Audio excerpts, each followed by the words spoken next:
Hello viewers, welcome to my channel. So ఈరోజు అయితే నేను ఈ వీడియోలో వాము పకోడీ ఎలా తయారు చేసుకోవాలో చూపించిపోతున్నాను. సో వీడియోని అయితే ఎండ్ వరకు చూడండి. And also please to like, share and subscribe to my channel.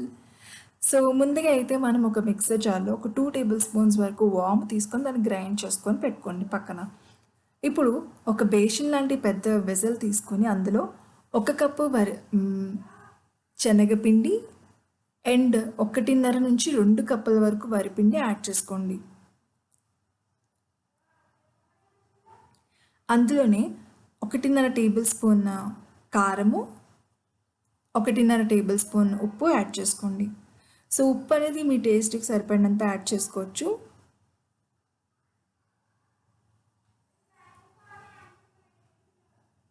అందులోనే ఇందాక గ్రైండ్ చేసి పెట్టుకున్నాం కదా వాము, అది కూడా 1 టేబుల్ స్పూన్ యాడ్ చేసుకోండి. సో ఇవన్నీ యాడ్ చేసుకున్న తర్వాత బాగా కలుపుకోండి.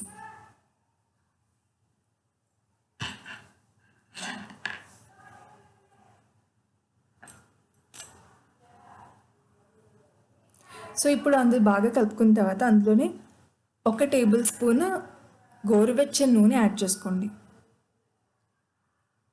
యాడ్ చేసుకున్న తర్వాత ఇలా బాగా కలుపుకొని అందులో కొద్దిగా నీళ్ళు యాడ్ చేసుకొని పిండిని కలుపుకోండి. సాఫ్ట్ డౌ కింద కలుపుకోవాలన్నమాట. మనం చపాతీ పిండిని కలుపుతాం కదా, అలాగే కలుపుకోవాలి.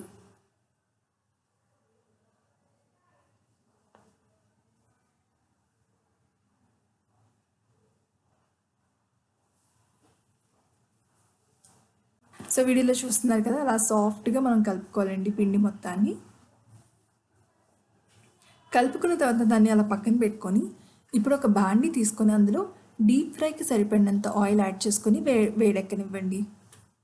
సో స్క్రీన్ మీద చూపిస్తున్నాను కదా, ఈ చక్రం అయితే వాడాలండి. మనం 4 గీతల్లా ఉన్నాయి కదా, సో అది వాడాలి. సో ఇలా జంతికల గొట్టంలో ఆ అడుగుని చక్రం అది పెట్టుకొని దాంట్లో ఇలా మనము కొద్దిగా పిండి కలుపుకున్నాం కదా, కొద్దిగా పోర్షన్ తీసుకొని ఇందులో ఫిట్ చేసుకోవాలన్నమాట.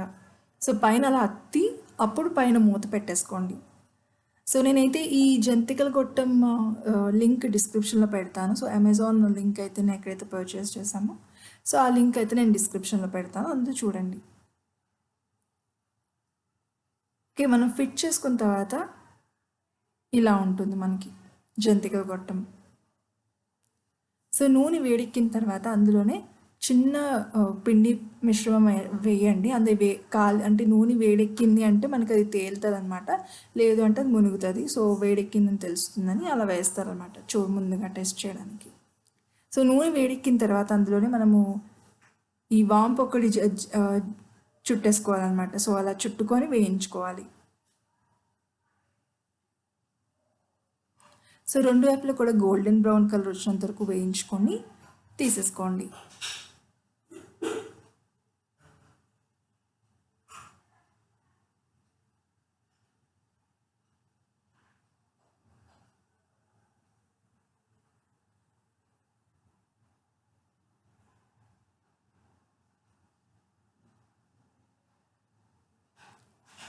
సో చూస్తున్నారు కదా, అలా వేయించుకున్న తర్వాత తీసేసుకొని చూడండి. సో నేనైతే ఇరిపి చూపిస్తున్నాను, మనకి అది కరకరలాడిందని చూపించడానికి. సో ఇలాగా మనము తీసేసుకుంటే రెడీ అయిపోయింది మనకి ఎంతో టేస్టీ అయిన వాము పకోడీ. సో చూస్తున్నారు, మిగతా పిండిని కూడా మీరు అలాగే వాము పకోడీల కింద చుట్టేసుకొని వేయించుకోండి. సో ఇవి మనకి బాగుంటాయండి, చాలా బాగుంటాయి స్నాక్స్ అయితే. సో మనం అలా కూర్చొని తినేయచ్చు అనమాట. బయటను కొనుక్కుంటాం కదా, ఇన్స్టెడ్ బయటను కొనుక్కునే బదులు మనం ఇంట్లోనే మనము తయారు చేసుకుంటే ఆ సాటిస్ఫాక్షనే వేరు. అండ్ మీకు కూడా ఈ రెసిపీ నచ్చిందని అనుకుంటున్నాను. సో నచ్చినట్లయితే please to like, share and subscribe to my channel. Thanks for watching. See in the next video.